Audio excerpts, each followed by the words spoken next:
ಹೇಳಿದಾಳ ಗೊತ್ತಾಯ್ತು ಮುಂದಾಗ್ತಾಗ ಗೊತ್ತಾಯ್ತು ಮುಂದಾಗ್ತದೆ ಅವನಿಗೆ ಮನೆ ಬಂತ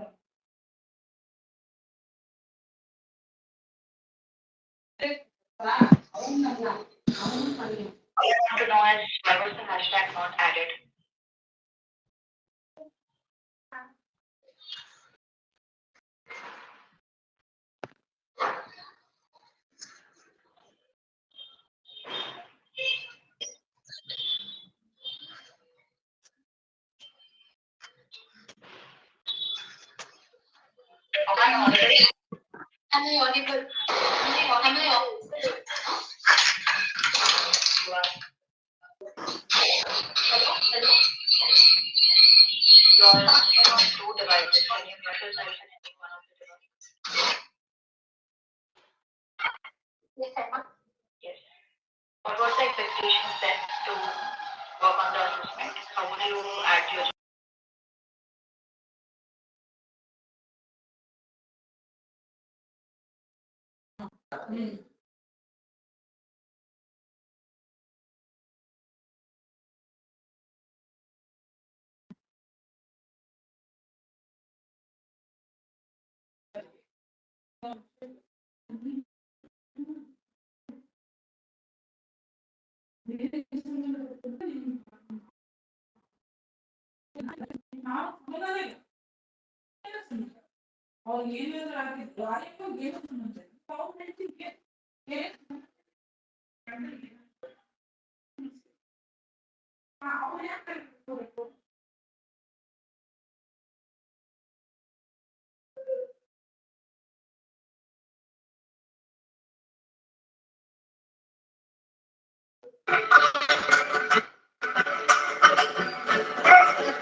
ಓಂ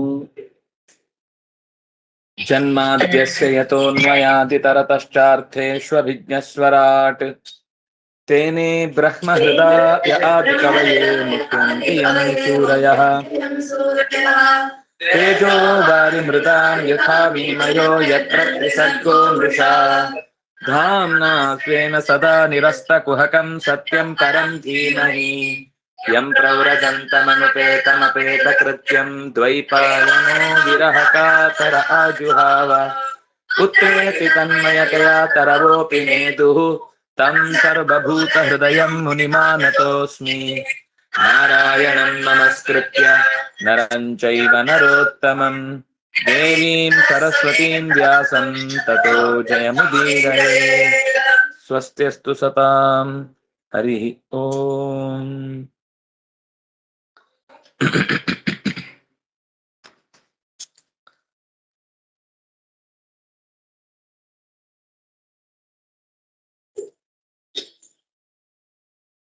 ಹಿರಣ್ಯಕಶಿಪು ತನ್ನ ಬಂಧುಗಳಿಗೆ ಸಮಾಧಾನವನ್ನ ಹೇಳುವುದಕ್ಕೋಸ್ಕರ ಕುಶೀನರ ದೇಶದ ರಾಜನ ಯುದ್ಧದ ಸಮಯದ ಪ್ರಸಂಗವನ್ನ ವಿವರಿಸ್ತಾ ಇದ್ದಾನೆ. ಅಲ್ಲಿ ಸ್ವತಃ ಯಮಧರ್ಮನೇ ಆ ಸುಯಜ್ಞನ ಮಡದಿಯರನ್ನ ಎಚ್ಚರಿಸುವುದಕ್ಕಾಗಿ ಆಗಮಿಸಿದ ಹೊತ್ತು ಅವರು ವ್ಯಥೆಯಿಂದ ತಲೆ ಮೇಲೆತ್ತದೆ ಅಳುತ್ತಿರುವಾಗ ಹುಡುಗನ ರೂಪದಲ್ಲಿ ಆ ಯಮ ಪ್ರವೇಶಿಸಿ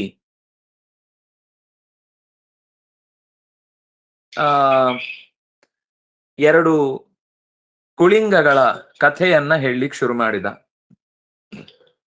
ಮರಕುಟಿಕ ಹಕ್ಕಿಗಳೆರಡು ಜೊತೆಯಾಗಿ ಬದುಕನ್ನ ಅತ್ಯಂತ ಪ್ರೇಮಪೂರ್ವಕವಾಗಿ ನಡೆಸ್ತಾ ಇದ್ದಂತಹ ಕುಟುಂಬ.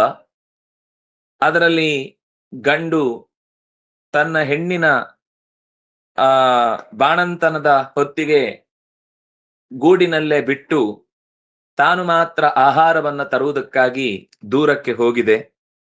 ಯಾರೋ ಒಬ್ಬ ಬೇಟೆಗಾರ ತನಗೆ ಅವನ ಸ್ವಭಾವವೇ ಅಥವಾ ಅವನ ಕೆಲಸವೇ ಹಕ್ಕಿಗಳನ್ನ ಹಿಡಿಯುವುದು. ಆಗ ಆ ಹಕ್ಕಿಯನ್ನ ಹಿಡಿಬೇಕು ಅಂತ ಬಂದಾಗ ಹೆಣ್ಣು ಹಕ್ಕಿ ಆ ಬಲೆಯಲ್ಲಿ ಸಿಕ್ಕಿಬಿದ್ದಿತು. ಅದು ಸಿಕ್ಕಿಬಿದ್ದು ಸ್ವಲ್ಪ ಹೊತ್ತಿಗೆ ತನ್ನ ಹೆಣ್ಣನ್ನ ತನ್ನ ಮಕ್ಕಳನ್ನ ಕಾಣುವ ತವಕದಿಂದ ಆಹಾರವನ್ನ ಹೊತ್ತು ಓಡೋಡಿ ಬಂದ ಗಂಡನ ಕಣ್ಣಿಗೆ ಕಂಡದ್ದು ಬಲೆಯಲ್ಲಿ ಬಂಧಿತವಾದ ತನ್ನ ಹೆಣ್ಣು. ಅವನಿಗೆ ಏನೂ ಯೋಚನೆ ಮಾಡಲಿಲ್ಲ, ಏನೂ ಯೋಚನೆ ಬರಲಿಲ್ಲ. 53ನೇ ಶ್ಲೋಕ. ಸ್ನೇಹಾದ ಕಲ್ಪ ಕೃಪಣಾಂ ಪರ್ಯದೇವ ಯದಾತುರ ಅಹೋ ಅಕರುಣೋ ದೇವ ಸ್ತ್ರೀಯ ಕೃಪಣಯ ವಿಭು.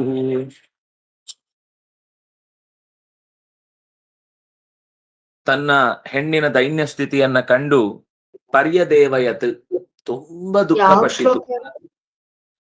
53.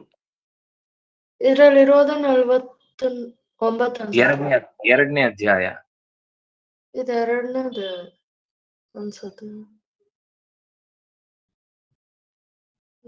ಅಹೋ ಕರುಣಯ, ಏನಿದು? ಅಕರುಣಯ ದೇವ, ಕಾರುಣ್ಯ ಇಲ್ಲದಂತಹ ದೇವ ನನ್ನ ಪರಿಸ್ಥಿತಿಯನ್ನ ಕೃಪಣಂ ಮಾನುಷೋಚಂತ್ಯ ದೀನಯ ಕಿಂಕರಿಷ್ಯತಿ ಕಾಮಂ ನಯತು ಮಾಂ ದೇವ ಕಿಮರ್ದೇನ ಆತ್ಮನೋಹಿಮೆ. ಬಡಪಾಯಿಯಾದ ನಾನು ಎಲ್ಲವನ್ನು ಬಲ್ಲ ವಿಧಿಯ ಕೈಯಲ್ಲಿ ಬಲಿಯಾಗ್ತಾ ಇದ್ದೇನೆ. ನಾನು ಶೋಕಿಸಿದ್ರೆ ಅವಳು ತುಂಬಾ ದುಃಖಕ್ಕೆ ಒಳಗಾಗ್ತಾಳೆ. ನಾನು ಖುಷಿಯಲ್ಲಿದ್ರೆ ಅವಳು ತುಂಬಾ ಖುಷಿಯಲ್ಲಿರುವಂಥವಳು. ಒಬ್ಬರಿಗೆ ಒಬ್ಬರು ಜೀವಕ್ಕೆ ಜೀವ ಕೊಟ್ಟು ಬದುಕಿದಂತಹ ನಮ್ಮ ನಡುವೆ ಈ ರೀತಿಯಾದ ವಿಭಜನೆಗೊಳ್ಳುವಂತಹ ಒಂದು ದುಸ್ಥಿತಿ ವಿಧಿ ಯಾಕೆ ಏರ್ಪಡಿಸಿತು? ನಾನು ಒಂದು ವೇಳೆ ಪ್ರಾಣವನ್ನ ಬಿಟ್ರೆ ಅವಳು ಪ್ರಾಣ ಬಿಡ್ತಾಳೆ, ಅಥವಾ ಅವಳು ನನ್ನಿಂದ ಮೊದಲು ದೂರ ಆದ್ರೆ ನನಗೆ ಇನ್ನು ಅವಳನ್ನ ಕಳ್ಕೊಂಡು ಯಾವ ಬದುಕಿನ ಅರ್ಥವೂ ಇಲ್ಲ. ಕಾಮಂ ನಯತು ಮಾಂ ದೇವ, ನನ್ನನ್ನು ಆ ವಿಧಿ ಅಥವಾ ಆ ದೇವರು ಅತ್ಯಂತ ಪ್ರೀತಿಯಿಂದ ನನ್ನನ್ನು ಕೂಡ ಕೊಂಡು ಹೋಗಲಿ. ಕಿಮರ್ಥೇನ ಆತ್ಮನೋ ಹಿಮೆ, ಅರ್ಧ ಜೀವವನ್ನಿಟ್ಟುಕೊಂಡು ಬದುಕಿ ಏನು ಉಪಯೋಗ? ಬದುಕಿದ್ರೆ ಪೂರ್ಣ ಬದುಕಬೇಕು. ಅರೆಬರೆ ಬದುಕನ್ನ ಕಟ್ಟಿಕೊಂಡು ಆ ಜೀವನ ಮುನ್ನಡೆಸ್ಲಿಕ್ಕೆ ನನ್ನ ಹತ್ರ ಶಕ್ತಿ ಇಲ್ಲ. ಅರ್ಧ ಶರೀರದಿಂದ ನನಗೆ ಯಾವ ಲಾಭವೂ ಇಲ್ಲ, ನನಗೆ ಯಾವ ಅಪೇಕ್ಷೆಯೂ ಇಲ್ಲ. ದೀನೇನ ಜೀವತಾ ದುಃಖಂ ಮಂದೇನ ವಿಧುರಾಯುಷ ಕಥಂ ತ್ವಜಾತ ಪಕ್ಷಾಂಸ್ತಾನ್ ಮಾತೃಹೀನಾನ್ ವಿಧರ್ಮ್ಯಹಂ ಮಂದಭಾಗ್ಯ ಪ್ರತೀಕ್ಷಂತೆ ನೀಡೇ ಮೇ ಮಾತರಂ ಪ್ರಜಾಃ.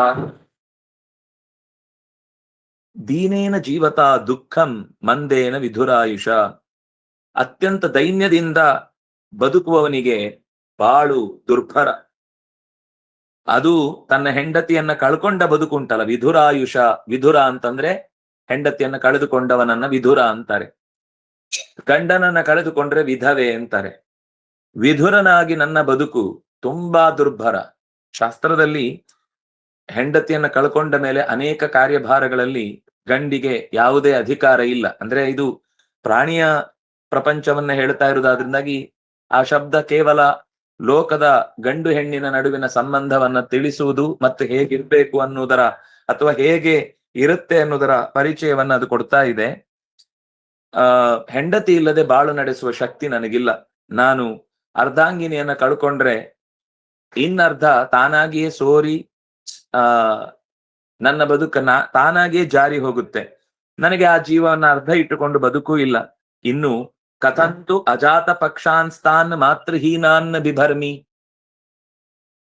ತಾಯಿಗೆ ಹೇಗೆ ತನ್ನ ಮಕ್ಕಳ ಬಗ್ಗೆ ಎಲ್ಲ ತಿಳಿವನ್ನ, ಅಂದ್ರೆ ಹೇಗೆ ಅದರಕ್ಕೆ ಹಸಿವಾಗುತ್ತೆ, ಹೇಗೆ ಅದರ ಜೀವನೋಪಾಯವನ್ನು ನೋಡ್ಬೇಕು, ಅದು ಅತ್ರ ಏನರ್ಥ, ಅದು ಏನೋ ಸಂಜೆ ಮಾಡಿದ್ರೆ ಏನರ್ಥ, ಇದು ಯಾವ ಕಾರಣಕ್ಕೂ ನನಗೆ ಹೊಳೆಯದ ಸಂಗತಿ. ಇನ್ನು ರೆಕ್ಕೆ ಮೂಡಿಲ್ಲ. ಸ್ವಲ್ಪ ಬೆಳೆದ ಮೇಲೆ ಆದ್ರೆ ಅವುಗಳಿಗೆ ಮಾತು ಬರುತ್ತೆ, ನಾನು ಹೇಳಿ ತಿಳ್ಕೊಳ್ಬಹುದು. ಎಳೆಯ ಮಕ್ಕಳು ಇನ್ನೂ ಅರಳಿ ನಿಂತಿಲ್ಲ, ಕಣ್ಣು ಬಿಟ್ಟಿಲ್ಲ, ರೆಕ್ಕೆ ಮೂಡಿಲ್ಲ, ಕಾಲು ಊರ್ಲಿಕ್ಕೆ ಬರಲ್ಲ. ಇಂಥ ದುಸ್ಥಿತಿಯಲ್ಲಿರುವಂತಹ ಮಕ್ಕಳು ಮಾತೃಹೀನರಾದಾಗ ನಾನು ಹೇಗೆ ಅದನ್ನ ಧರಿಸಿ ಅವುಗಳಿಗೆ ನ್ಯಾಯವನ್ನು ಒದಗಿಸಿ ಏನು, ಅವುಗಳ ಜೀವಕ್ಕೆ ನಾನೇ ಆಪತ್ತಾಗ್ತೇನೆ. ಅವುಗಳು ಏನೋ ಕೇಳಿದ್ದಕ್ಕೆ ನಾನೇನೋ ಕೊಟ್ಟು, ಅವುಗಳು ಏನೋ ಹೇಳಿದ್ದಕ್ಕೆ ನಾನೇನೋ ಅರ್ಥ ಮಾಡಿಕೊಂಡು ಅವುಗಳ ಜೀವಕ್ಕೆ ಕುತ್ತು ತರುವಂತಹ ದುಸ್ಥಿತಿಯಲ್ಲಿ ನಾನಿದ್ದೇನೆ.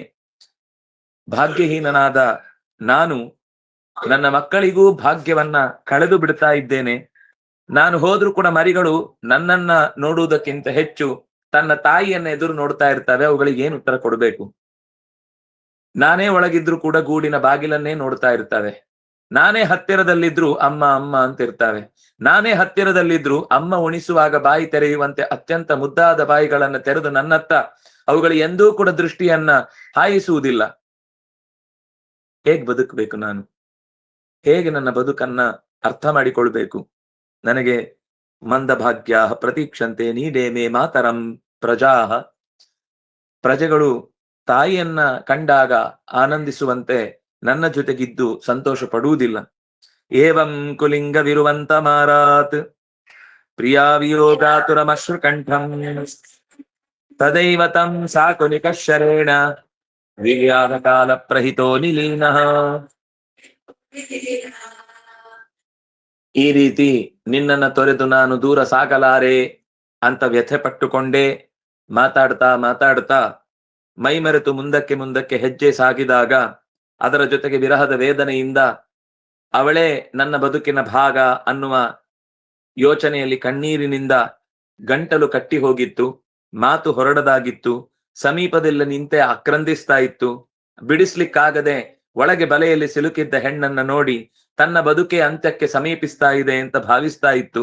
ಅಷ್ಟರಲ್ಲಿ ಜೀವಕ್ಕೆ ಕುತ್ತು ತರುವ ಆ ಬೇಡ ತನ್ನ ಬಾಣವನ್ನ ಹೂಡಿ ಆ ಗಂಡು ಹಕ್ಕಿಗೆ ಹೊಡೆದ. ಗಂಡು ಹಕ್ಕಿ ಏವಂ ಯೂಯಮ ಪಶ್ಯಂತ್ಯ ಆತ್ಮಾಪಾಯಮ ಬುದ್ಧಯ ನೈನಂ ಪ್ರಾಪ್ಸ್ಯತ ಶೋಚಂತ್ಯ ಪತಿಂ ವರ್ಷಸತೈರಪಿ. ಹೇಗೆ ತನ್ನ ಜೀವಕ್ಕೆ ತಾನೇ ಕುತ್ತು ತಂದುಕೊಂಡು ಗಂಡು ತನ್ನ ಪ್ರಾಣವನ್ನ ಬಿಟ್ಟಿತೋ, ಹೀಗೆ ಬುದ್ಧಿ ಇಲ್ಲದ ನೀವು ಕೂಡ ನಿಮಗೆ ಆಪತ್ತು ಕಾದಿದೆ ಎಂಬುದನ್ನ ತಿಳಿಯದೆ ಕಣ್ಣು ಮುಚ್ಚಿ ಇಲ್ಲೇ ಅಳ್ತಾ ಕೂತಿದ್ರು ಕೂಡ ನಿಮ್ಮ ಗಂಡೆಯನ್ನು ಎದ್ದು ಮರಳಿ ಬರುವುದಿಲ್ಲ. ಅಷ್ಟೇ ಅಲ್ಲ, 100 ವರ್ಷಗಳ ಕಾಲ ಹೀಗೆ ವ್ಯಥೆ ಪಟ್ಟರೂ ಕೂಡ ನಿಮ್ಮ ಈಗ ಕೈಯಲ್ಲಿರುವ ಅವಕಾಶವನ್ನ ಕಳಚಿಕೊಂಡು ಪ್ರಜೆಗಳ ಕ್ಷೇಮಕ್ಕೆ ನೀವೀಗ ಮಾಡಬಹುದಾದ ಕರ್ತವ್ಯವನ್ನ ಮರೆತು ನೀವೇ ನಿಮ್ಮ ಪ್ರಜೆಗಳಿಗೆ ಶತ್ರುಗಳಾಗ್ತೀರಿ. ನಿಮ್ಮ ಪತಿಯನ್ನ ಮರಳಿ ಪಡೆಯುವ ಶಕ್ತಿ ನಿಮಗಿಲ್ಲ. ಆ ಸಾಧ್ಯತೆಯ ಯಾವ ಆಲೋಚನೆ ನೀವು ಮಾಡಿದ್ರೂ ಅದು ದಕ್ಕುವುದಿಲ್ಲ. ಆದ್ರಿಂದಾಗಿ ನೀವು ತಪ್ಪು ಮಾಡ್ತಾ ಇದ್ದೀರಿ. ಈಗ ನೀವು ಮರಳಿ ಹೊರಡುವ ಸಮಯ ಬಂದಿದೆ. ಇಲ್ಲೇ ಅಳ್ತಾ ಕೂತ್ರೆ ಸಮಯ ಮೀರ್ತಾ ಇದೆ. ಶತ್ರುಗಳು ಕಾಯ್ತಾ ಇರ್ತಾರೆ. ಪ್ರಾಣಿಗಳು ನಿಮ್ಮ ಶರೀರವನ್ನೇ ಕಿತ್ತು ತಿಂದರೂ ಕೂಡ ಆಶ್ಚರ್ಯ ಇಲ್ಲ. ಹಿರಣ್ಯಕಶಿಪುರುವಾಚ ಬಾಲ ಏವಂ ಪ್ರವದತಿ ಸರ್ವೇ ವಿಸ್ಮಿತ ಚೇತಸ ಜ್ಞಾತಯೋ ಮೇನಿರೇ ಸರ್ವಂ ಅನಿತ್ಯಮಯಥೋತ್ಥಿತಂ. ಹಿರಣ್ಯಕಶಿಪು ಹೇಳ್ತಾ ಇದ್ದಾನೆ, ಈ ಪುಟ್ಟ ಬಾಲಕ ತನ್ನ ಮುದ್ದಾದ ಭಾವದಿಂದ ಅವರಿಗೆ ಅಚ್ಚರಿಯಾಗುವಂತೆ, ಬಂಧುಗಳೆಲ್ಲರೂ ಕೂಡ ಕಣ್ಣೆತ್ತಿ ನೋಡುವಂತೆ ಹೇಳಿದ ಮಾತುಗಳನ್ನು ಕೇಳಿಸಿಕೊಂಡು, ತಮ್ಮ ಸಂಪತ್ತೆಲ್ಲವೂ ಕೂಡ ನಿತ್ಯ ಅಲ್ಲ, ತಮ್ಮ ಒಡೆತನವೂ ಕೂಡ ಶಾಶ್ವತ ಅಲ್ಲ, ರಾಜನನ್ನು ಕೂಡ ಕಳೆದುಕೊಂಡ ಹಾಗೆ ಎಲ್ಲವನ್ನೂ ಒಂದಲ್ಲ ಒಂದು ದಿವಸ ಕಳೆದುಕೊಳ್ಳಬೇಕಾಗತ್ತೆ ಅನ್ನುವ ಮಾತು ಅವರಿಗೆ ಅರ್ಥ ಆಯಿತು. ಅವರಲ್ಲಿಂದ ಹೊರಡ್ಬೇಕು ಅಂತ ಯೋಚನೆ ಮಾಡಿದ್ರು. ಯಮ ಏತತುಪಾಖ್ಯಾಯ ತತ್ರೈವಾಂತರಧೀಯತ ಜ್ಞಾತೋಪಿ ಪ್ರಿಯಜ್ಞಸ್ಯ ಚಕ್ರೋರ್ಯತ್ ಸಾಂಪರಾಯಿಕಂ ತತಶೋಚತಮಾಯೂಯಂ ಪರಂ ಚಾತ್ಮಾನಮೇವ ವಾ. ಯಮ ಈ ಉಪದೇಶ ನೀಡಿ ಅಲ್ಲಿಯೇ ಮರೆಯಾದ. ತತ್ರೈವಾಂತರಧೀಯತ, ಅಂತರಧೀಯತ ಅಂದ್ರೆ ತಿರೋಹಿತನಾದ, ಮರೆಯಾದ, ಕಾಣದಂತೆ ಮಾಯವಾದನು ಅಂತ ಅಂತರಧೀಯತ ಅಂತ ಅರ್ಥ. ಜ್ಞಾತಯ ಅಪಿ, ತಿಳಿದವರು ಕೂಡ, ಉಳಿದ ಬಂಧುಗಳು ಕೂಡ, ಶ್ರೀಯಜ್ಞನ ಸಾಂಪರಾಯಿಕಂ ಕರ್ಮಚಕ್ರು. ಸಾಂಪರಾಯಿಕ ಅಂದ್ರೆ ಔರ್ಧ್ವದೇಹಿಕ ಕರ್ಮ, ಸತ್ತು ಹೋದ ಮೇಲೆ ಮಾಡುವಂತಹ ಕರ್ಮಕ್ಕೆ ಮತ್ತೊಂದು ಹೆಸರು ಸಾಂಪರಾಯಿಕಂ. ಇನ್ನೊಂದು ಹೆಸರಿದೆ ನಿರ್ಹಾರಂ. ಇದೆಲ್ಲ ಶಾಸ್ತ್ರದಲ್ಲಿ ಬರುವ ಅಪರೂಪದ ಶಬ್ದಗಳು. ಔರ್ಧ್ವದೇಹಿಕ ಕ್ರಿಯೆ ಅಂತ ನಾವು ಸಾಮಾನ್ಯ ಕೇಳಿರ್ತೇವೆ. ಶರೀರವನ್ನ ತೊರೆದ ನಂತರ ಮಾಡುವ 13 ದಿನಗಳ ಕಾರ್ಯವನ್ನ ಔರ್ಧ್ವದೇಹಿಕ ಅಂತ ಹೇಳ್ತಾರೆ. ಅದಲ್ಲದೆ ಇಲ್ಲಿ ಬಂದ, ಅಂದ್ರೆ ಭಾಗವತದಲ್ಲಿ ಹಿಂದೆಯೂ ಒಂದು ನಿರ್ಹರಣಂ ನಿರ್ಹಾರಹ ಅಂತ ಬಂದಿತ್ತು. ಅದು ಕೂಡ ಔರ್ಧ್ವದೇಹಿಕ ಚಟುವಟಿಕೆಗೆ ಸಂಬಂಧಪಟ್ಟ ಒಂದು ಹೆಸರು. ಇನ್ನೊಂದು ಈಗ ಬಂದ ಶಬ್ದ ಸಾಂಪರಾಯಿಕಂ. ಸಾಂಪರಾಯಿಕ ಅಂತಂದ್ರೆ ದೇಹ ತೊರೆದ ನಂತರ ಮಾಡುವಂತಹ ಸಂಸ್ಕಾರದ ಕಾರ್ಯ, ಶರೀರಕ್ಕೆ ಸಂಸ್ಕಾರ ಮಾಡುವ ಕಾರ್ಯ. ಈ ಉತ್ತರ ಕ್ರಿಯೆಯನ್ನ ನಡೆಸಿದ್ರು. ಇನ್ನೊಂದು ಶಬ್ದ ನೋಡಿ, ಉತ್ತರ ಕ್ರಿಯೆ ಅಂತ ನಾವು ಹೇಳ್ತೇವೆ. ಉತ್ತರ ಕ್ರಿಯೆ ಅಂದ್ರೆ ಶರೀರವನ್ನ ತೊರೆದ ನಂತರ ಉತ್ತರ ಕಾಲದಲ್ಲಿ ನಡೆಸುವ ಕ್ರಿಯೆ ಉತ್ತರ ಕ್ರಿಯೆ. ನಾವು ಬೇರೆ ಕಾರ್ಯಗಳಿಗೆಲ್ಲ ಉತ್ತರ ಕ್ರಿಯೆ ಅಂತ ಹೇಳುದಿಲ್ಲ. ನೀನು ಪೂರ್ವ ಕ್ರಿಯೆ ಮಾಡು, ನೀನು ಉತ್ತರ ಕ್ರಿಯೆ ಮಾಡು ಅಂತ. ಅದು ಉತ್ತರ ಕ್ರಿಯೆ ಅಂದ್ರೆ ಬೇರೆನೆ ಅರ್ಥ. ಅದರಿಂದಾಗಿ ನಮ್ಮ ಆಡು ಮಾತಿಗೆ ಅದು ಹೊಂದುವಂತದ್ದಲ್ಲ, ಅದು ಔರ್ಧ್ವದೇಹಿಕ ಕ್ರಿಯೆಯನ್ನೇ ಹೇಳುವ ಶಬ್ದ. ಆದ್ರಿಂದ ತತಶೋಚತ ಮಾಯೂಯಂ ತ್ವರಂ ಚಾತ್ಮಾನಮೇವ. ಆದ್ರಿಂದಾಗಿ ನೀವು ಕೂಡ ಅಳಬೇಡಿ. ಬೇರೆಯವರು ಜೀವನ ಅಂದ್ರೆ ನಿತ್ಯ ಬೇರೆಯವರು ಅಂತ ಅನ್ನಿಸಿಕೊಂಡವರು, ಅಂದ್ರೆ ನಮ್ಮ ಶರೀರದಿಂದ ದೂರ ಇರುವವರು ಒಂದಲ್ಲ ಒಂದು ದಿವಸ ಶರೀರ ಬಿಡ್ಲೇಬೇಕು, ಶರೀರ ಬಿಡುತ್ತಾರೆ ಕೂಡ. ಆದ್ರಿಂದಾಗಿ ಯೂಯಂ ಪರಂಚ ಆತ್ಮಾನಂ, ನಿಮ್ಮ ಶರೀರದ ಬಗ್ಗೆಯೂ ಕೂಡ ಈಗ ತಲೆ ಕೆಡಿಸ್ಕೊಳ್ಬೇಡಿ. ದೇವರು ಕೊಟ್ಟಂತಹ ಸಮಯದಲ್ಲಿ ನಾವು ನಮ್ಮ ಕರ್ತವ್ಯವನ್ನು ನಿರ್ವಹಿಸುವುದೇ ಮುಖ್ಯ. ಯಾಕೆ ಈ ಮಾತು ಹೇಳಿದ ಅಂದ್ರೆ, ನಾನು ನನ್ನದು ಅನ್ನುವ ಈ ಅಭಿಮಾನದಿಂದಾಗಿ ಶರೀರದ ಮೇಲೆ ನನಗೆ ಸ್ವಾತಂತ್ರ್ಯ ಇದೆ ಅಂತ ಮನುಷ್ಯ ಭಾವಿಸ್ತಾನೆ. ಆ ಸ್ವಾತಂತ್ರ್ಯದ ಚಿಂತನೆ, ಕಲ್ಪನೆ ಏನಿದೆ ಅದು ಸುಳ್ಳು. ಯಾಕಂದ್ರೆ ಯಾವತ್ತೂ ಕೂಡ ಮನುಷ್ಯನಿಗೆ ತನ್ನ ಶರೀರದ ಮೇಲೆ ಯಾವ ಹಿಡಿತವೂ ಇಲ್ಲ. ಹಾಗಿದ್ದಿದ್ರೆ ಅವನಿಗೆ ರೋಗ ಬರದಂತೆ ತಡೆಯಬಹುದಿತ್ತು. ಶರೀರಕ್ಕೆ ಅಕಸ್ಮಾತ್ ರೋಗ ಬಂದರೂ ಕೂಡ ಅದನ್ನ ಕ್ಷಣ ಮಾತ್ರದಲ್ಲಿ ನಿರ್ವಹಣೆ ಮಾಡಿ ದೂರಕ್ಕೆ ಅಟ್ಟಬಹುದಿತ್ತು. ಆದ್ರೆ ಇಲ್ಲಿ ಪ್ರಕೃತಿ ಅನ್ನೋದು ಅವನ ಮೇಲೆ ಪರಿಣಾಮ ಬೀರುವುದಾದ್ರಿಂದಾಗಿ ಅವನ ಅಸ್ವತಂತ್ರ ಅಂತ ಅನ್ನೋದು ಅವನಿಗೆ ಅರ್ಥ ಆಗ್ತಾ ಇರುತ್ತೆ. ಸತ್ಯ ಹೇಳಬೇಕಾದದ್ದೇನು ಅಂದ್ರೆ, ಪರಮಾತ್ಮ ಒಬ್ಬನೇ ಸತ್ಯ. ಪರಂ ಆತ್ಮಾನಮೇವಚ, ಎಲ್ಲರಿಗಿಂತ ಮಿಗಿಲಾದ ತತ್ವವೆನಿಸಿದ ಪರತತ್ವದ ಶಕ್ತಿಯನ್ನ ನಂಬಿಕೊಂಡು ಮುನ್ನಡೆದರೆ ಮಾತ್ರ ಬದುಕಿನಲ್ಲಿ ಅರ್ಥ ಸುಂದರವಾಗಿರುತ್ತೆ. ಕ ಆತ್ಮ ಕಃ ಪರೋವಾತ್ರ ಸ್ವೀಯ ಪಾರಕ್ಯ ಏವಚ ಸ್ವಪರಾಭಿನಿವೇಶೇನ ವಿನಾಜ್ಞಾನೇನ ದೇಹಿನಃ. ದೇಹಿಗಳು ತಮ್ಮ ಅಜ್ಞಾನದಿಂದ ತಾವೇ ಶರೀರ ಅಂತ ಭಾವಿಸ್ತಾರೆ. ಈ ಶರೀರವನ್ನೇ ನಾನು ಅಂತ ಭಾವಿಸ್ತಾರೆ. ಪರರ ಶರೀರವನ್ನು ಕೂಡ ಹಾಗೇನೆ. ಪರರ ಶರೀರವನ್ನು ತಿಳಿಯುವಾಗ ಆ ಶರೀರವೇ ಶತ್ರು ಅಂತ ಭಾವಿಸ್ತಾರೆ. ಎರಡೂ ಮೂರ್ಖತನದ ಪರಮಾವಧಿ. ಶತ್ರು ಶರೀರ ಅಲ್ಲ, ಶತ್ರುವಿನ ಒಳಗೆ ಇರುವಂತಹ ಜೀವ. ಆದ್ರೆ ಅವನು ಕೂಡ ಸ್ವತಂತ್ರ ಅಲ್ಲ. ಅವನಿಗೆ ಈಗ ನಾವು ಹೇಗೆ ನಮ್ಮ ಶರೀರದ ಮೇಲೆ ಸ್ವಾತಂತ್ರ್ಯ ಇಲ್ವೋ ನಮಗೆ, ಹಾಗೆ ಎದುರಾಳಿಯ ಶರೀರಕ್ಕೂ ಕೂಡ ಅವನ ಶರೀರದ ಮೇಲೆ ಅವನಿಗೆ ಸ್ವಾತಂತ್ರ್ಯ ಇಲ್ಲ. ಹಾಗಾಗಿ ನಮ್ಮ ಕರ್ಮಕ್ಕೆ ಅನುಗುಣವಾಗಿ ಮತ್ತು ಅವರ ಕರ್ಮಕ್ಕೆ ಅನುಗುಣವಾಗಿ ಶತ್ರುಗಳಾದವರ ನಡುವೆ ನಮ್ಮ ವೈಮನಸ್ಸೆ ಬೆಳೆದಿರುತ್ತೆ. ಹಾಗಾಗಿ ಯಾವ ಶರೀರಕ್ಕೆ ಶತ್ರುತ್ವವನ್ನು ಹೇಳ್ತೀರಿ, ಯಾವ ಜೀವಕ್ಕೆ ಶತ್ರುತ್ವವನ್ನು ಹೇಳ್ತೀರಿ? ಅದೆಷ್ಟು ಚಂದ ಇದೆ ನೋಡಿ ಶಬ್ದ. ಕ ಆತ್ಮ ಕ ಪರಹ. ಯಾರು ಶತ್ರು, ಯಾರು ನನ್ನವರು? ಶರೀರವನ್ನ ನಾನು ಅಂತೀರಾ? ಅದೂ ತಪ್ಪು. ಶತ್ರುವನ್ನೇ ಶರೀರ ಅಂತಿರೋ? ಅದೂ ತಪ್ಪು. ಶರೀರವೇ ಶತ್ರುವಲ್ಲ, ಶರೀರವೇ ನಾನು ಅಲ್ಲ. ನಾನು ಶರೀರ ಎರಡೂ ಅಲ್ಲದ, ನಾನು ಶತ್ರು ಎರಡೂ ಅಲ್ಲದ. ಅವನು ಶತ್ರು ಪರರು ಅಂತನ್ನುವಂತ ಯಾವುದೇ ವ್ಯತ್ಯಾಸವಿಲ್ಲದ ನಡುವೆ ಎಲ್ಲಿಂದ ಬಂತು ಈ ಶತ್ರುತ್ವ? ಯಾವ ಪದಾರ್ಥಗಳನ್ನ ನೀವು ಶತ್ರುಗಳು ಅಂತ ಕರೀತಾ ಇದ್ದೀರಿ ಅಂತ ಹೀಗೆ ಆ ಹಿರಣ್ಯಕಶಿಪು ಹಿರಣ್ಯಕಶಿಪು ಹೀಗೆ ಹೇಳ್ತಾ ಇದ್ದಾನೆ ಅಂತ ನಮಗೆ ಅರ್ಥ ಮಾಡ್ಕೊಳ್ಳಿಕ್ ಸ್ವಲ್ಪ ಹೊತ್ತು ಬೇಕು. ಎಂಥ ಅದ್ಭುತವಾದ ವೇದಾಂತ! ಇದಕ್ಕಿಂತ ಆಳವಾದ ವೇದಾಂತ ಹುಡುಕಿ ತೆಗೆದ್ರೂ ಸಿಗ್ಲಿಕ್ಕೆ ಸಾಧ್ಯ ಇಲ್ಲ, ಅಷ್ಟು ಸುಂದರವಾದ ವೇದಾಂತವನ್ನ ಹೇಳ್ತಾನೆ. ಆದ್ರೆ ಆ ಹೇಳುವ ಹೊತ್ತು ಮತ್ತು ಹೇಳುವ ಗತ್ತು ಎರಡೂ ಕೂಡ ಅದು ಹಿರಣ್ಯಕಶಿಪನಲ್ಲಿ ಇತ್ತು ಅಂತ ನಮಗೆ ಈ ಹಿಂದಿನ ಘಟನೆ ನೋಡಿದ್ರೆ ಅನ್ನಿಸ್ತಿಲ್ಲ.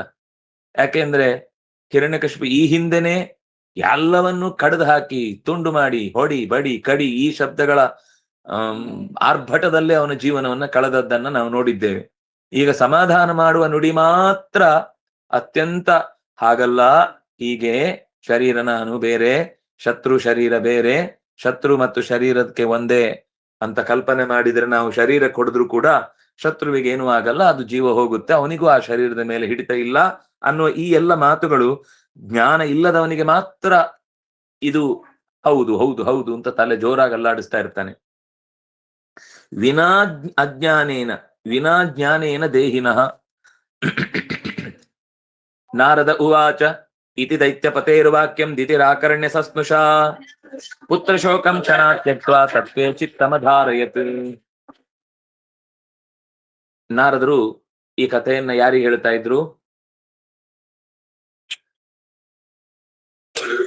ಮರ್ತು ಬಿಟ್ರಿ. ಯುಧಿಷ್ಠಿರ ಧರ್ಮರಾಜನಿಗೆ ಹೇಳ್ತಾ ಇದ್ರು. ಧರ್ಮರಾಜನಿಗೆ ಹೇಳ್ತಾ ಇದ್ದದ್ದು ಶುಕಾಚಾರ್ಯರು ಪರೀಕ್ಷಿತ್ ರಾಜನಿಗೆ, ಸೂತ ಪುರಾಣಿಕರು ಶೌನಕರಿಗೆ, ನಾನು ನಿಮ್ಗೆ. ಹಿರಣ್ಯಕಶಿಪು ಹೇಳಿದ ಮಾತನ್ನ ದಿತಿ ಮತ್ತು ಋಷಭಾನು ಇಬ್ರು ಕೇಳಿ, ಸ್ನುಷ ಅಂದ್ರೆ ಸೊಸೆ, ಸಸ್ನುಷ ಸೊಸೆಯೊಂದಿಗೆ ಕೂಡಿಕೊಂಡು ದಿತಿ ಈ ಕಥೆಯನ್ನ ಕೇಳ್ತಾಳೆ, ಅಂದ್ರೆ ಈ ಉಪದೇಶವನ್ನ ಕೇಳ್ತಾಳೆ. ಕೇಳಿ ಪುತ್ರ ಶೋಕಂ ಕ್ಷಣಾತ್ ತ್ಯಕ್ತ್ವಾ, ಕೆಲವೇ ಕ್ಷಣಗಳಲ್ಲಿ ಪುತ್ರ ಶೋಕವನ್ನ ಕಳೆದುಕೊಂಡು ತತ್ವೇ ಚಿತ್ತಂ ಅಧಾರಯತ್. ಪ್ರಾಮಾಣಿಕವಾದ ತತ್ವ ಯಾವುದು? ಭಗವಂತನ ಸ್ವಾತಂತ್ರ್ಯ.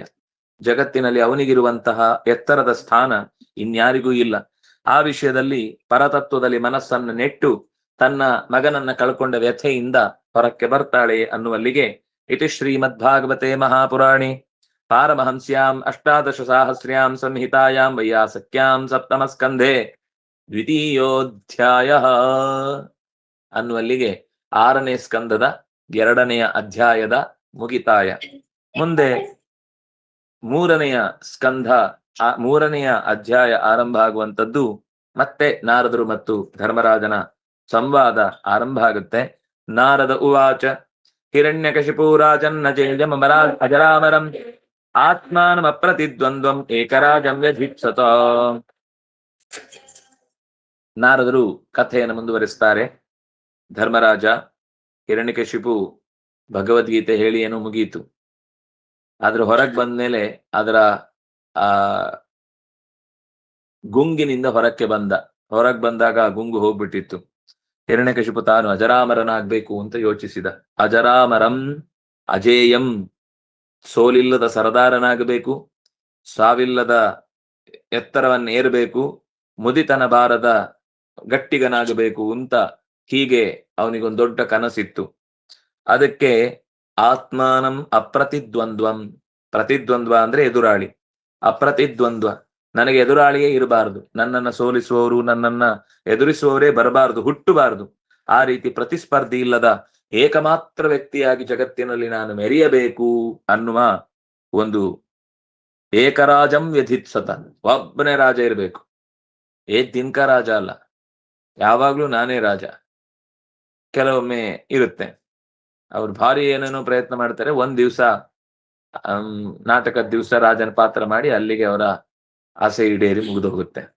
ಮರು ದಿವಸ ಮತ್ತೆ ಬೀಜ, ಕೊತ್ತಂಬರಿ ಬೀಜ ಬಾರ ಇಲ್ಲಿ ಅಂತ ಬೈದೆ ಕಳಿಸ್ತಾರೆ ಎಲ್ರು, ಅವ್ನ್ ರಾಜ ಅಂದ್ರೆ. ಆಗ ಸತೇಪೆ ಮಂದರ ದ್ರೋಣ್ಯಾಂ ತಪಃ ಪರಮದಾರುಣಂ ಊರ್ಧ್ವಬಾಹುರ್ನದೋ ದೃಷ್ಟಿ ಪಾದಾಂಗುಷ್ಠಾಶ್ರಿತಾವನಿ.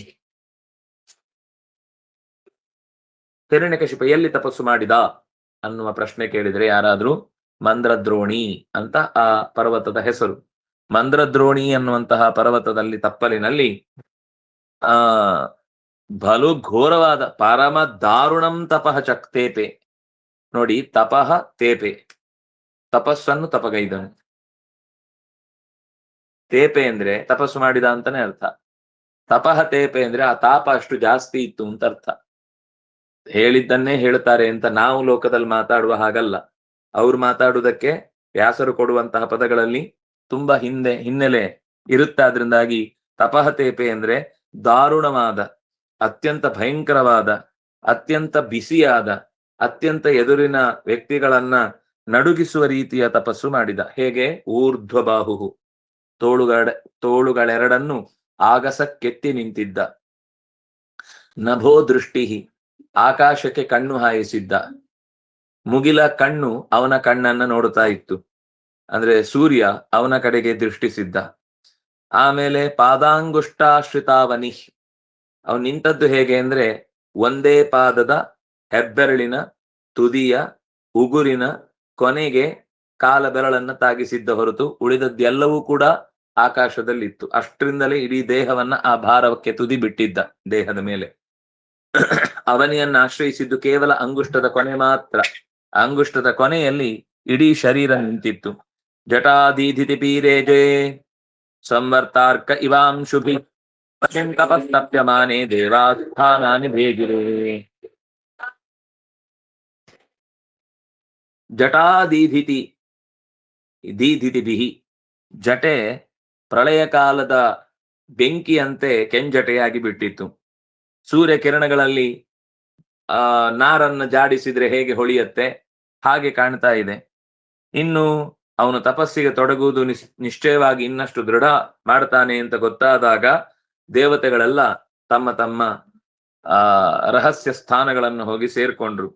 ತಸ್ಯ ಮೂರ್ಧ್ನ ಸಮುದ್ಭೂತ ಸಧೂಮೋಗ್ನಿಸ್ತಪೋಮಯ ತಿರ್ಯ ಗೂರ್ಧ್ವ ಮಧೋ ಲೋಕಾನ ತಪದ್ವಿಶ್ವಗೀರಿತ. ಅವನ್ ತಪಸ್ ಮಾಡ್ತಾ ಕೂತ್ರೆ ನೆತ್ತಿಯಿಂದ ಹೊಗೆ ಎಳ್ಲಿಕ್ಕೆ ಶುರುವಾಯ್ತು. ದೇಹದ ಒಳಗಿನ ದಾವ, ದೇಹದ ಒಳಗಿನ ತೀಕ್ಷ್ಣತೆ ಅದು ಅತ್ಯಂತ ಹೆಚ್ಚಿ ತಪೋಮಯವಾದ ಅಗ್ನಿ ಹೊರಕ್ಕೆ ಬಂದು ಹೊಗೆ ಎದ್ದು ಲೋಕ ಎಲ್ಲ ತುಂಬಿ ಆ ಬಿಸಿಗೆ ದೇವಲೋಕದ ಅಡಿ ಬಿಸಿ ನೀರಿನ ಹಂಡೆಗೆ ಕೆಳಗೆ ಬೆಂಕಿ ಹಾಕಿದಾಗ ಆಗಿತ್ತು. ಸುಟ್ಟು ತೆವಳ್ತಾ ಇದ್ದಾರೆ. ಒಳಗಿನಿಂದ ಅವರಿಗೆ ಕೂಡ್ಲಿಕ್ಕೆ ಆಗ್ತಿಲ್ಲ, ಬೇಯ್ತಾ ಇದ್ದಾರೆ. ಸುತ್ತಲೂ ಹರಡಿದ ಹೊಗೆ ಮಾತ್ರ ಅಲ್ಲ, ಆ ಬೆಂಕಿ ಸಮಸ್ತ ಲೋಕವನ್ನು ಕೂಡ ಸುಡತೊಡಗಿತು. ಇದು ಅವನ ತಪಸ್ಸಿನ ಪ್ರಭಾವ. ನಮಗಿಷ್ಟೆಲ್ಲ ಶಾಸ್ತ್ರದ ಪರಿಚಯ ಇದ್ರೂ ಕೂಡ ನಮ್ಮ ತಪಸ್ಸು ಅಂದ್ರೆ ತಪಸ್ಸು ಬೇಡ, ಒಂದು ಜಪ ಮಾಡಿ ಮುಗ್ದ್ಮೇಲೆ ನಮ್ಮ ಕೈಯೇ ಬಿಸಿ ಇರುವುದಿಲ್ಲ. ತಣ್ಣೆ ಯಾವುದೋ ಹೆಣದ ಕೈ ಮುಟ್ಟಿದಂಗಿರುತ್ತೆ. ಶರೀರ ಹೇಗಿರ್ಬೇಕು ಅಂದ್ರೆ ತಪಸ್ಸಾದ ಮೇಲೆ ಅಥವಾ ಸ್ವಲ್ಪ ಹೊತ್ತು ಧ್ಯಾನ ಮಾಡಿದ ಮೇಲೆ ಮೈಯೆಲ್ಲ ಬೆಚ್ಚಗಾಗಬೇಕು.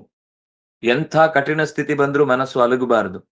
ಎಂಥ ಮನಸ್ಸು ವಿಚಲಿತಗೊಳ್ಳುವ ಸ್ಥಿತಿ ಬಂದಾಗ್ಲೂ ಕೂಡ ಧೃತಿಗೆಡಬಾರದು. ಇದು ಮನಸ್ಸಿನ ಧೈರ್ಯ. ಇದು ಆ ಹಿರಣ್ಯಕಶಿಪುವಿನ ತಪಸ್ಸಿನಲ್ಲಿದ್ದಂತಹ ದೃಢತೆ. ಮಳೆ ಬಂದ್ರೆ ಅಲ್ಲಾಡ್ಲಿಲ್ಲ, ಬಿಸಿಲು ಬಂದ್ರೆ ಮೈ ಸುಡ್ಲಿಲ್ಲ, ಸುಟ್ರೂ ಕೂಡ ಲೆಕ್ಕಕ್ಕೆ ತಗೊಳ್ಳಿಲ್ಲ. ಸೊಳ್ಳೆ ಕಚ್ಚಿದ್ರೆ ಅದೇ ತನ್ನ ಹಲ್ಲು ಮುರಿದು ಸತ್ತೋಗ್ತಿತ್ತು. ಇನ್ಯಾವುದಾದ್ರೂ ಪ್ರಾಣಿಗಳು ಬಂದ್ರೆ ಅವುಗಳು ಇವನ ಸುತ್ತ ಬರ್ಲಿಕ್ಕೆ ಒಪ್ತಿರ್ಲಿಲ್ಲ. ಕಾಳ್ಗಿಚ್ಚು ಬಂದ್ರೆ ನಮ್ಮ ಬೆಂಕಿಗಿಂತ ಇವನ ಬೆಂಕಿಯೇ ಜೋರಿದೆ ಅಂತ ಅದು ವಾಪಸ್ ಹೊರಟೋಗ್ತಿತ್ತು. ಅಪ್ಸರೆಯರು ಬಂದು ಕುಣಿದು ಕುಣಿದು ಸೊಂಟ ಉಳುಕಿ ವಾಪಸ್ ಹೊರಟೋಗ್ಬಿಡ್ತಿದ್ರು. ಇನ್ನು ಮಳೆ ಬೀಳಿಸಿದ್ರೆ ಅವನು ಇನ್ನೂ ಆರಾಮಾಗ್ತಿತ್ತು. ಚಳಿ ಆದ್ರೆ ಮೈಗೆ ಬಿಸಿಯೇ ಅಂದ್ರೆ ಚಳಿಯ ಗೋಜೆ ಅವನಿಗೆ ತಾಕ್ತಿರ್ಲಿಲ್ಲ. ಚಳಿ ಆಗ್ಲಿ, ಮಳೆ ಆಗ್ಲಿ, ಬಿಸಿಲಾಗ್ಲಿ, ಗಾಳಿ ಆಗ್ಲಿ, ಬೇಸಿಗೆ ಆಗ್ಲಿ, ಮಳೆಗಾಲ ಆಗ್ಲಿ, ಚಳಿಗಾಲ ಆಗ್ಲಿ, ಯಾವ ಕಾಲ, ಯಾವ ದೇಶ, ಯಾವ ವ್ಯಕ್ತಿ, ಯಾವ ರೀತಿಯಿಂದ ಅವನನ್ನ ತಪಸ್ಸಿನಿಂದ ಅಲುಗಿಸುವ ಪ್ರಯತ್ನ ಮಾಡಿದ್ರು ಸೋತು ಸುಣ್ಣಾದ್ರು. ಯಾರಿಗೂ ಏನು ಮಾಡ್ಲಿಕ್ಕಾಗ್ಲಿಲ್ಲ. ಲೋಕಗಳೇ ಸುಡತೊಡಗಿದವು. ಚುಕ್ಷುಭೃದ್ಯುನ ನದ್ಯುನನ್ವಂತಹ ಸದ್ವೀಪಾದೃಶ್ಚಾಲ ಭೂ ನಿಪೇತು ಸಗ್ರಹಾಸ್ತಾರಾ ದಜ್ಜಲುಷ್ಟದಿಶೋ ದಶ. ಚುಕ್ಷುಭು ನದ್ಯುದನ್ವಂತಹ, ನದಿ ಸಮುದ್ರಗಳು ಉಲ್ಟಾ ಹರಿಲಿಕ್ಕೆ ಶುರುವಾದವು. ತೆರೆಗೆ ಬಂದು ಬಡಿಬೇಕಲ್ಲ, ತೆರೆಯ ನೀರು ಬಂದು ಸಮುದ್ರಕ್ಕೆ ಬಡಿತಾ ಇತ್ತು. ನದಿ ಬಂದು ಸಮುದ್ರಕ್ಕೆ ಸೇರ್ಬೇಕಿತ್ತಲ್ಲ, ಸಮುದ್ರದ ನೀರೇ ಬೆಟ್ಟದ ಕಡೆಗೆ ಹರಿಲಿಕ್ಕೆ ಶುರುವಾಯಿತು. ದ್ವೀಪಗಳೆಲ್ಲ ಮುಳುಗ್ಲಿಕ್ಕೆ ಶುರುವಾಯಿತು. ಪರ್ವತಗಳೆಲ್ಲ ಅಲುಗಾಡ್ಲಿಕ್ಕೆ ಶುರುವಾಯಿತು. ಭೂಮಿ ತನ್ನ ಅಸ್ತಿತ್ವದಿಂದ ಜಾರುವ ಹಾಗೆ ಕಂಪಿಸತೊಡಗಿತು. ಅಷ್ಟೇ ಅಲ್ಲ, ಗ್ರಹ ತಾರೆಗಳೇ ಉದುರಿ ಬೀಳ್ಲಿಕ್ಕೆ ಶುರುವಾದವು. 10 ದಿಕ್ಕುಗಳಲ್ಲೂ ಕೂಡ ಬಿಸಿ, ಬೆಂಕಿ, ದಾವಾಗ್ನಿ ಇವನ ತಪಸ್ಸಿನದ್ದೇ ಆಗಿ ಎಲ್ಲ ಕಡೆ ವ್ಯಾಪಿಸಿತು. ತೇನ ತಪ್ತಾದಿವಂ ತ್ಯಕ್ತ್ವಾ ಬ್ರಹ್ಮಲೋಕಂ ಯಯುಸ್ಸುರಾಃ ಧಾತ್ರೆ ವಿಜ್ಞಾಪಯಾಮಾತುರ್ದೇವದೇವ ಜಗತ್ಪತೆ.